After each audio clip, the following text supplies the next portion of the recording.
भगवान की। भगवान ने कालिया नाग का दमन करना चाहा। नाग पत्नियों ने 11 श्लोकों में भगवान की स्तुति किया। स्तुति से भगवान प्रसन्न हुए, कालिया को अभय दान दिया। आज से तुम जमुना को छोड़ करके समुद्र में रमणक नाम के द्वीप पर जाकर के निवास करो। इस तरह से जमुना के दूषित जल को भगवान ने स्वच्छ किया। अब जब भगवान की विविध बाल लीलाएं को गोप ग्वाल वालों ने देखा तो उन्होंने इंद्र का पूजन बंद कर दिया। कहा भैया, देवताओं के पूजन को करने का कोई मतलब नहीं है, मेरा लाला ही सर्वश्रेष्ठ देवता है, अब इसी की पूजा करनी चाहिए। जब इंद्र का पूजन बंद हो गया तो महाराज इंद्र ने संवर्तक नाम के मेघों को बुलाया। संवर्तक नाम के मेघ है मानव प्रलय काल के ठट्टा। जब प्रलय काल में आना होता है तब उन मेघों का आवाहन इंद्र करता है। आदेश मांगा, इंद्र ने कहा जाओ मथुरा वृंदावन और गोकुल की गलियों में इतनी मूसलाधार वृष्टि करो, देखते देखते सारा नगर जलमग्न हो जाए। और आपने देखे और देखा होगा कि भागवत में प्रमाण दिया कि हाथी के मोटे सूर की धार के समान वृष्टि होने लगी। संवर्तक नाम के मेघ आए, आकाश में छा गए। एक कवि ने बड़ा सुंदर वर्णन किया, कैसे छाए। मेघानाद घटा घटा घट घटा घटा घटा भूघटा। मेघ माने बादल, नाद माने आवाज। बादल से ऐसी आवाज हुई, घटाएं घिरने लगी। देखते देखते काली घटाएं पूरा छा गई। ऐसा लगा कि घाटा घटा घूंघटा, जैसे कोई नवयौवना स्त्री घूंघट निकालती है, वैसे पूरा ही बादल छिप गया। नीचे से मेढक बोलने लगे, कैसे बको बको बक बको बाको बको बको। नीचे से मेढक की टर टर की आवाज आने लगी।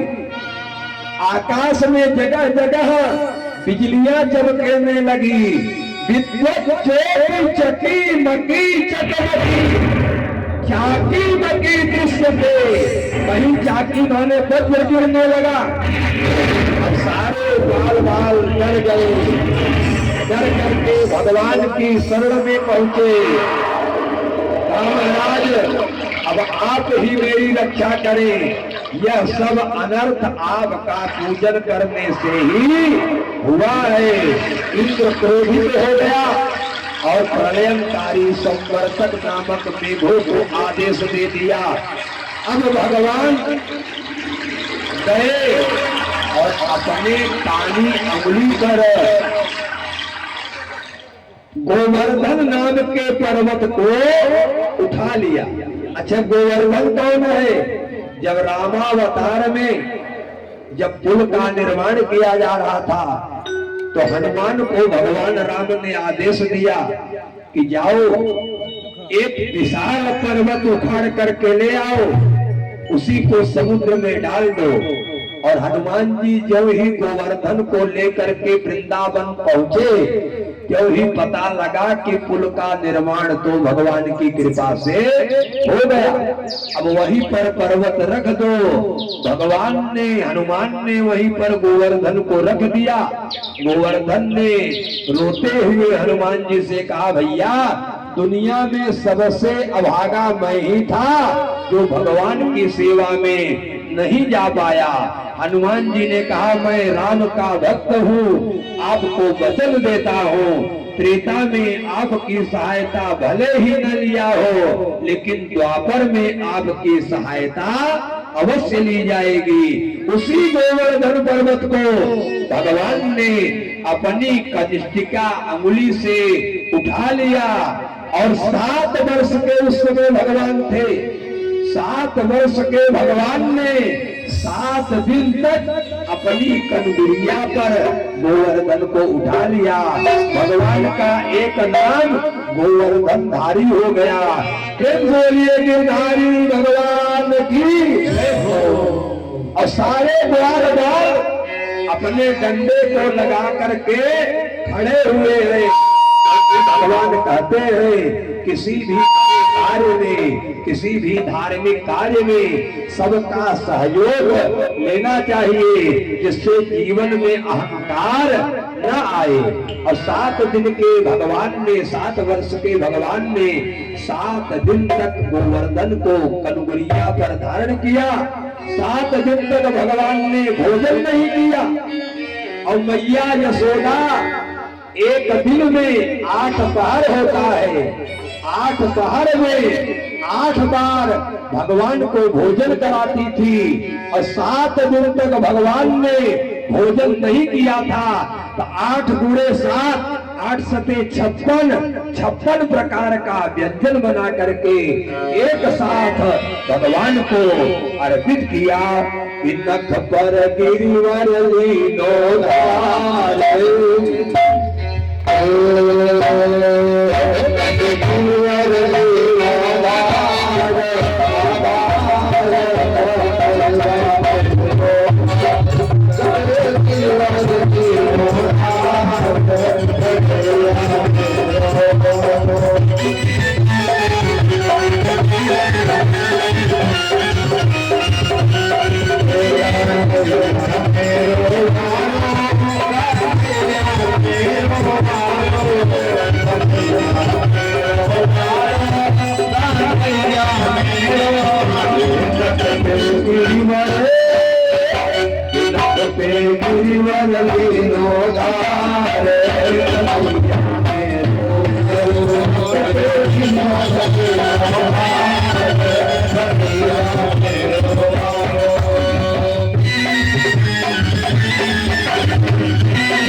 जब भगवान ने अपने नख पर गिरी को उठा लिया, अब मैया यशोदा ने देखा कि मेरा लाला अकेले ही गिरी को उठाया हुआ है। तो मैया ने कहा, अरे अरे सब देख क्या रहे हो, मेरे लाला की बड़ी नरम नरम कलैया है, जाओ जाकर के सहयोग करो। सबने, मैया ने सबको डांट डांट करके भेजा। मेरे लाल की नरम कलैया देखो कंधारे भैया, मेरे लाल की नरम कलैया देखो भैया, मेरे लाल की नरम कलैया देखो खता जाओ भैया, मेरे लाल की नरम कलैया भैया। गिरधर गिरधर हरि गिरधर धारय पार, प्यारे कृष्ण कन्हैया, हरि गिरधर धारय पार, कन्हैया मेरो हारो, गिरधर मेरो हार, कन्हैया मेरो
भैया यशोदा ने कहा भैया सब जल्दी जल्दी जा करके जोर लगाओ, यूं कहे यशोदा मैया सबको लगाओ भैया, यूं कहे यशोदा मैया सबको लगाओ भैया, यूं कहे यशोदा मैया सबको लगाओ भैया, यूं कहे यशोदा मैया सबको लगाओ भैया।